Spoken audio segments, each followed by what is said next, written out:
Last class we have discussed about B tree. Okay, so I hope you have understood the concept of B tree. Now there is another interesting tree which is called B plus tree. I'm just giving a little bit idea how to create B plus tree. So in case of B tree, suppose I am going to create a B tree of AX, BY, CZ.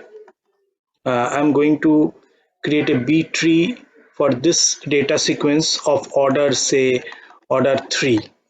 Okay, then we know that maximum key value that is allowed for a particular node is m minus 1, that is 2. Okay, so first element a, this will be as root, then b is greater than a, say it will be after a, then sorry, next one is not b, it is x, so this is x, so next is b. So according to the sequence of key values it should be abx, but this, we know, overflow condition, this is overflow condition because we can only kept only two key values, maximum two key values in a particular node. So this is overflow. So what we have to do, we have to split, we have to select the median, and here the median element is this one. So this becomes the root, and left hand side become this, and right hand side become this. So this is normal B tree. Now if it is B plus tree, then your picture will be like this. If it is a B plus tree, same mechanism, same, you have to split, there is overflow, there is a median, you have to choose. Okay, and the picture will be like this. The upper one B, in this side A, in this side B comma X, and there will be one link between these two. So this is the difference. So this is a picture of B tree, this is a picture of B tree. Okay, and this is a picture of B plus tree. So what is the difference? The difference is, in case of B plus tree we have a tree searching, as well as this one is, you can say this one is linear searching, like linear searching. Okay, all the levels, leaves are at same level, so this is nothing but a pointer. This is a pointer from this node to this node. It means from there you can move into this node. Okay, you can perform a searching like tree searching by moving left and right based on the search element, and you can also have a linear or sequential search in leaf level. Okay, so this is the advantage of B plus tree. In B plus tree, we can perform both binary type searching as well as linear type of searching. So there is one extra pointer, which is, you can say, leaf node pointer, that is used to connect the leaf nodes. So again, if we further move for this B tree, what will be the picture for B tree? So B is done. The next element that it will come is X, sorry, Y. So let us draw it here, and then Y is coming. So Y is inserted here. Yeah, so your picture becomes like this: B A X Y. Okay, then A X B Y C, then comes the C, so your picture becomes like this: B A X, sorry, B C is greater than, so obviously C will come here, C X Y. So in case of this B tree, the picture will be for the next Y, it will be added here, so picture will be like this: B as well as like here in this point it becomes, uh, so it becomes B X Y, so a picture like this. Okay, so then C will be added. Then when we add C here, it will be in this B tree. When we add C, so X become the median, it will be added into this node. So B comma X, this side A, in between C, in this side Y. Okay, now for the B plus tree, after adding C, the picture will be like this: B, X in this position here, A, here B comma C, here X comma Y, and there is a linear connection like this. Okay, so this is a B plus tree. So it means in case of B plus tree, when we are splitting the median, based on the median, when we are splitting, the B becomes a root node. At the same time, the B is also attached with the right hand side or right hand subtree. See here also, when I split the data from C to X, see here B is already there. When we break it again, see here X becomes the father, okay, as well as X is also attached with this particular node, so that we can have a linear search also. So this is called B tree. Okay, just a little bit idea about this B tree, not more than this. Now we are moving to our next data structure, nonlinear data structure, which is called graph data structure. And when I'm discussing tree data structure, I have told you that in case of graph and tree, the basic difference is graph can have cycles, okay, but tree don't. But tree don't. So this is fixed rule that in case of tree there will be no cycle, okay, but in case of graph there may be, okay, there may be. So you can say, suppose I'm drawing a simple structure now. Where we actually apply this graph data structure, this graph data structure is very much useful for our, say, our internet, to understand how the different HTTP servers are connected, or different devices or machines are connected. To understand that thing, we have to use graph data structure to represent the route of trains or planes, whatever. So basically for representing this type of things, we use or we need a data structure which is called graph data structure, because in this type of representation we basically have some cycles. There is a means to reach one particular device, to reach one particular server, there will be more than one possible path. But remember, in case of tree, there will be no such cycle. So where we will apply this tree data structure, obviously this tree data structure is used basically to represent anything which is represented in a form of hierarchical structure. Anything, it may be some top down flow of a data, or suppose some hierarchical class representation. So any class representation, okay, or anything which represent hierarchically without any cycle, we basically use the tree data structure. And another very important application of tree data structure is in case of binary tree searching. Okay, so now we are moving to graph data structure. So suppose this is one graph data structure, and same like tree data structure, graph is actually represented by a combination of vertices and edges. Okay, So this is same for tree.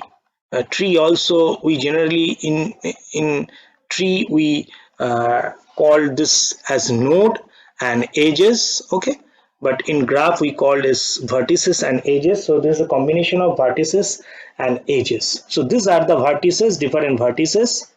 Okay, and we can give them different names. So suppose this is A, this is B, this is C, this is D, this is E. So these are the different vertices. So you can say V is a set of vertices A, B, C, D, E. Okay, similarly E is something which is called the edges. Suppose I have a edge connection like this. Now this is very interesting, that the edge connection. So suppose this is a edge connection. Okay, it means here we will represent it like this. Suppose there is one edge exist, or a path exists between A and D. So we will write those as edges. So AD is one edge, then AC is another edge, then CB is another edge, then BD is another edge, then CE is another edge, then DE is another edge. So these are the different edges. Okay, so this is called a graph structure. See, there is a cycle from A to C. We can cycle is like this. One path which start from a particular vertex and end with that particular vertex. Then we called it as a cycle. Okay, so see, A to D, then you can say B, C and A. So A, D, B, C, A is a path which is creating a cycle.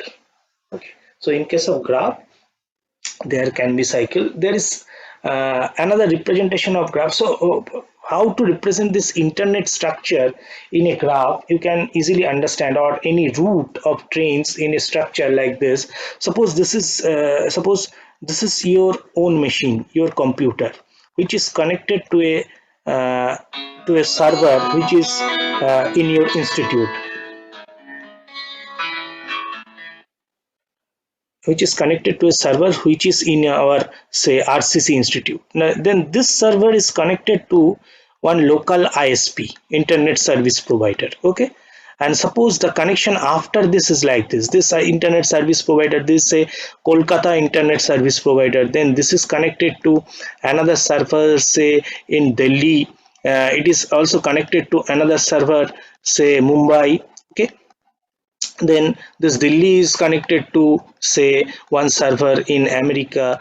This Mumbai is also connected to America. So the see, if you want to represent this type of structure, it will always create some cycle. Okay, and better representation for this type of uh, problem in terms of data structure is graph data structure, which is a non-linear data structure. But again, if you want to represent them, or if you want to store them in your computer memory, then either you have to store them using array or using linked list. Remember, I have always told that these two things are the basic building block of any data structure. Whenever you are going to represent any data structure, you have to either use array or you have to use linked list. In case of this graph representation, we use 2D array, which is also called adjacency matrix. You may have used or heard this term, adjacency matrix, where we basically represent what? We basically represent the edges.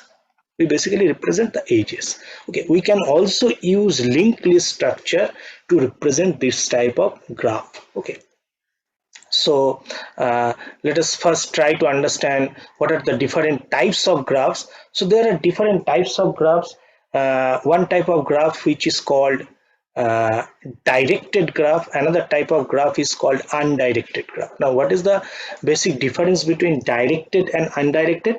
So suppose I am only considering a simple graph structure. So this is suppose A, B, C, D. So if a graph is having a structure like this is called a complete graph. This is called a complete graph. Why this is called a complete graph? Because in this graph, each node is connected with other node directly. Each node is connected with other node directly. And remember, in this type of complete graph, the number of edges is very simple to calculate, and it is NC2. Uh, it will maintain the formula NC2, where n is the number of nodes and NC2 will give you the number of edges. Okay, so this is and if this type of graph having a particular direction like this, that it means we can reach from A to B, but the opposite side, it means A to B is possible but B to A is impossible. Impossible is represented using infinite, means this path is not possible. So if there is some direction, then this type of graph is called directed graph. There is a direction or some particular uh, direction is given. It means all the paths are not possible. So this is called directed. If there is no such direction, without direction, if we say if there is no direction like this, the starting picture, no direction, then it is called undirected graph. This type of graph is called undirected graph. Okay, if there is a direction, then it is called directed graph. Now this type of graph where there is a complete uh, sequence of edge connection, then this type of connection is called a complete graph. Okay, now there are few more interesting graph terminologies like this weighted graph. Another terminology is a weighted graph. The weighted graph means if there is some weight value given for a particular age, suppose this age, for this particular age A to B, suppose a value is given 2. Okay, so then for A to C there is a value given, say 3. For A to D there is a value given 2. So if the path having some value, then it is called a weighted graph. Now what is this weight represents? This weight actually represents it may be the cost to reach from that particular node to that particular node, or you can say distance, or you can say time. So there are different metrics we can use to represent the weight value. But if there some weight value is given, then this type of graph is called weighted graph. If it is for directed graph, then it will be called weighted directed graph. If it is for undirected graph, then it will be called weighted undirected graph. Okay, so these weight values are very important in case of our internet communication, or in case of any other representation where we are representing the route. See, suppose there are, these are the different routers. Okay, for internet connection we use generally the switches which is decide the path. So those are called routers. Suppose there is a connection like this, there is a connection like this. Okay, so suppose this is the source device and this is the destination device. Okay, now you can see there are many possible paths. You can reach to destination by completing this path, or you can reach to this destination by completing this particular path. So there are many possible paths. Okay, now among this possible path, first the source will try the shortest one. How we will decide which one is shortest? This is based on the weight values. Suppose there are some weight values are given, suppose these are the weight values are given for this particular parts, some weight values. So when it will start sending the data from one device to another device, for the next device, first it will check which one is for minimum weight.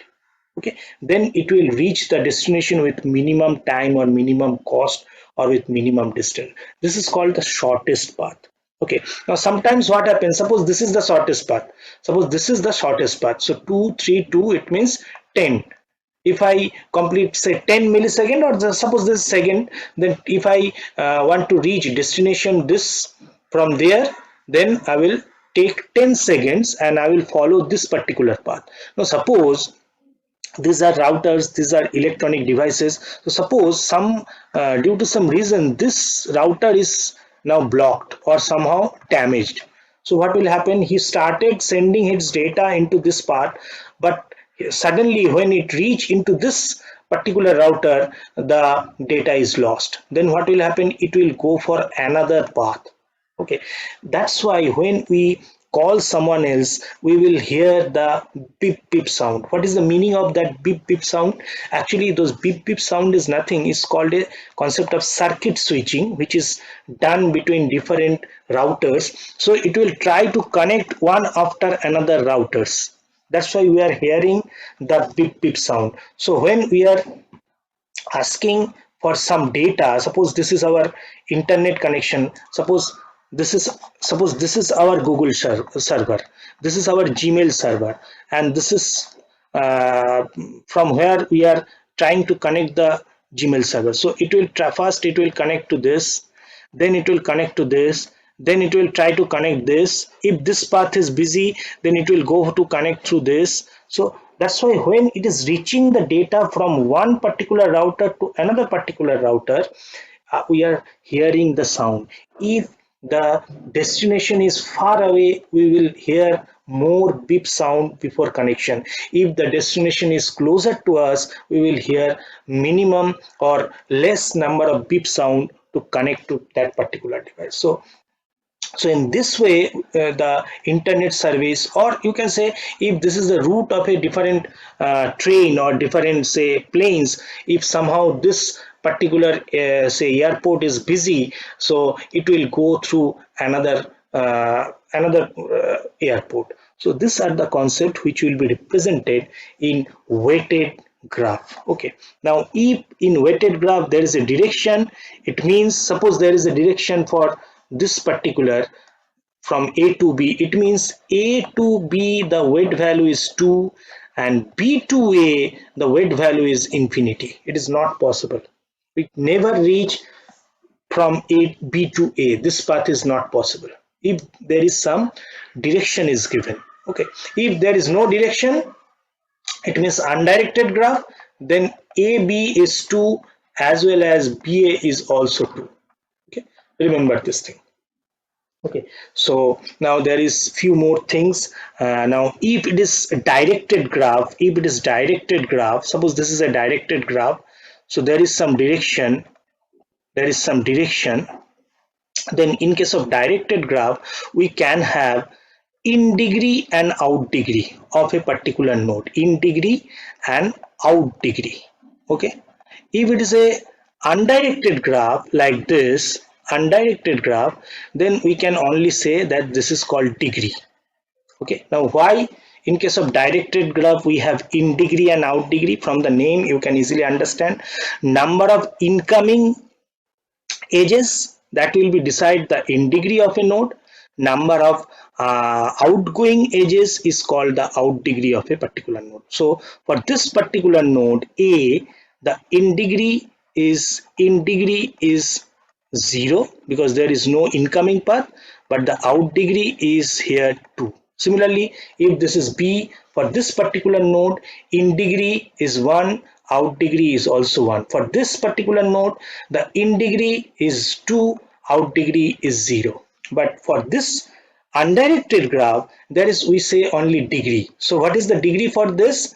The number of edges that is connected to this particular node is called its degree. Okay, now there is one important concept which is sometimes come in your multiple choice question, which is called pendant vertex. This is very important. Pendant vertex. Which vertex is called pendant vertex? If there is a concept of directed graph, so this is for directed graph. Remember, pendant vertex is for directed graph. Okay, if there is a directed graph and there is one vertex, particular vertex, suppose this is one particular vertex, for this particular vertex, the in degree is 1. In degree is 1. It means only one incoming path is there, but no out degree. So in degree is 1, but out degree is 0. Then this type of vertex is called pendant vertex. Okay, in degree is equal to 1 and out degree is equal to 0, then this type of vertex is called pendant vertex. Remember this. Okay, now this type of path is called a loop. Suppose there is a path from or edge, so not path, this is not path, this is one edge, an edge starting from a vertex and ending with that vertex, then this type of thing is called loop. Okay, I'm just telling you the different terminologies that is actually used in case of any graph data structure. Now there is another interesting thing that you should remember, that is called for a graph, that is called chromatic number for a graph. Now what is the meaning of chromatic number? Just try to understand. So suppose there is a structure of 4 node. Okay, now the concept is called chromatic number. The meaning of chromatic number is minimum number of color, minimum number of colors to represent the vertices, so that no two connected vertices having same color. So you have to follow this rule, that so that no two connected vertices having same color, and in this way how many color is required to represent a particular structure, that will be represent the chromatic number of that particular graph. Suppose there is a connection like this 4 are connected like this. So this is the connection. Okay, so suppose I am using one particular color to represent this particular node. Okay, suppose I have used red. Okay, now since this one is connected with this and this, so I cannot use red color for this particular vertices. So suppose I am using a green color for this particular vertices. Okay, now see, since this is already green and this is also connected with this particular node, so I cannot use green here. Again, I cannot use red here. So I have to use another color. Suppose I am using a violet color for this particular node. Okay. Now, since this is already violet, so I cannot use here violet. I cannot use already connected with red, so I cannot use red here. So, but I can use green here because these two are not directly connected. Okay. So, to represent different vertices with different color, so that we don't have the two connected. It is two connected. Sorry. Have written connected vertices don't have the same color, then the minimum number of color that is required. So this is say violet. So how many color I have used? I have used 3 colors. So the chromatic number for this particular graph structure is 3. So in this way you have to calculate the chromatic number. So these are the different terminologies that we use in case of graph. Now the next thing is how to represent a graph. We have already told that we can represent a graph either using a tree data structure or using say we can create by array or using linked list. So suppose I am considering this particular graph. Okay, so in adjacency matrix, so this is our adjacency matrix or 2D representation. So in adjacency matrix, in row we will name the different vertices like this. So there are 5 vertices, and in column also we represent the vertices. Okay, so this is our row column representation. And then what we put in this, so I have already told, actually we are going to represent what? We are going to represent the ages in the matrix. What we are going to represent?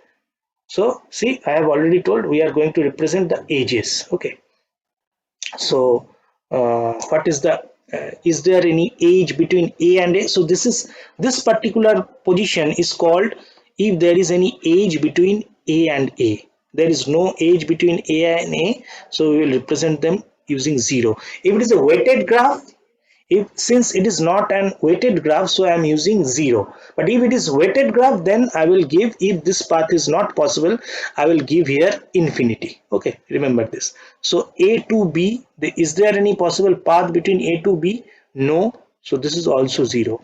A to C, yes, so normally I will write it 1. If it is weighted graph and it has some value, say 5, then instead of 1 I will write it 5. Okay, that is the difference between adjacent symmetric representation of weighted graph. Now A to D, there is a path, sorry, there is a path. Okay, then A to E, there is no path. So in this way we will represent this. So just represent them: B to A not possible, B to C possible, sorry, B to B not possible, B to C possible, B to D possible, B to E not possible. Then for C, C to A possible, C to B possible, C to C not possible, C to D not possible, C to E possible. Then for D, it is C, D to A possible, D to B possible, D to C not possible, D to D not possible, D to E possible. Then for E, it will be for only C and D. For only C and D, rest is 0. Okay, so this is the adjacency matrix representation. Now see, sometimes it happens that in this type of matrix representation there are many zero values. See, there are many zero values, so these are the zero values. Okay, now if the number of 0 is very high, if number of 0 is very high, then this type of matrix is called sparse matrix. This type of matrix is called sparse matrix. Okay, and we don't go to represent them using a structure like this adjacency matrix, and we will go to represent them a different way. And the way of representation is very simple in that sparse matrix representation. So which type of matrix is called sparse matrix? Is in a matrix the number of 0 is very high, then we call it a sparse matrix. There is a normal formula for that sparse matrix representation. If this is the value of the matrix, adjacency matrix, where R is number of rows and C is number of columns, if this is the size of the adjacency matrix, say AJ, and if this value is greater than 3, so this is a general formula, not foolproof, but you can apply this. And if this is greater than 3 into number of non-zero value, okay, plus 1, if this is satisfying, then we say that in this matrix number of zeros are very high and we should represent them in a form of sparse matrix, or this type of matrix is called sparse matrix. So you can say that this type of representation satisfying will be called a sparse matrix. Now see why this is called sparse matrix, because if we represent using them adjacency matrix, for this particular matrix, how many memory space we required? We required 5 into 5, that is 25 memory spaces. Okay, now in this, how many non-zero values are there? The non-zero values is the non-zero value is 1 plus 1 2 3 4 5 6 7 8 9 10 11 12. Okay, 12 non-zero values. So 12 plus 1, it becomes 13. 13 into 3, so it will give you 39. So this one is not a sparse matrix. Okay, so if this type of thing is happening in a particular structure, then we say that this is a sparse matrix. So for example, suppose I'm taking one example to understand this. Suppose there is a structure like this. Okay, there is a structure like this and it is directed. Sorry, let us draw the same structure that is used in that picture, and remember this is directed, this is directed, this is directed graph, this is a directed graph. Okay, then how many actually we have to represent? See, since it is a directed, so this one is possible but the reverse is not possible. So how many non-zero value? 1, 2, 3, 4, 5, 6. So how many non-zero value? Only 6 non-zero value. So if we represent them in a adjacency matrix A, B, C, D, E, and in this side A, B, C, D, E, then see this is A, B, C, D, E. Then A to B is possible. Okay, A to A not possible. Then A to C, A to D is possible, A to E not possible. Similarly, for B, from B to C only possible. Rest are B to E also possible. This is 0.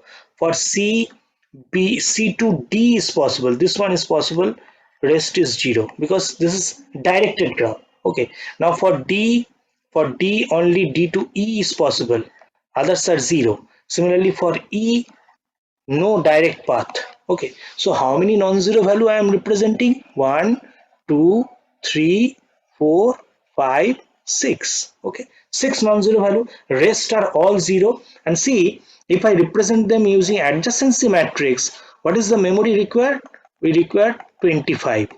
Okay, but if we represent now if we put it in this formula, then in this side we are getting 25 and in this side we are getting 3 into number of non-zero value 6 plus 1, that is 7, so we will get 21. So now this is satisfying, 25 is greater than 21, so now it is satisfying the formula of sparse matrix. It means this matrix we can say is a sparse matrix. Better go to represent them in a different way. Now how to represent them in a different way, that is a different thing. Now see how they will be represented. Now if we say, if this is a matrix, if these are the index value 0, 1, 2, 3, 4, this is 0, 1, 2, 3, 4, then we will represent them with a 3-column matrix. We will represent them with a 3-column matrix, and for only the non-zero values, only for the non-zero values. Okay, this 2D matrix will be represented in this form, 3-column matrix, and for only the non-zero values. So these are the non-zero values, these are the non-zero values, these are the non-zero values. We will only represent this non-zero values. Now see, these are the index values. If we represent them in a 2D array, these are the index values. So what we will do,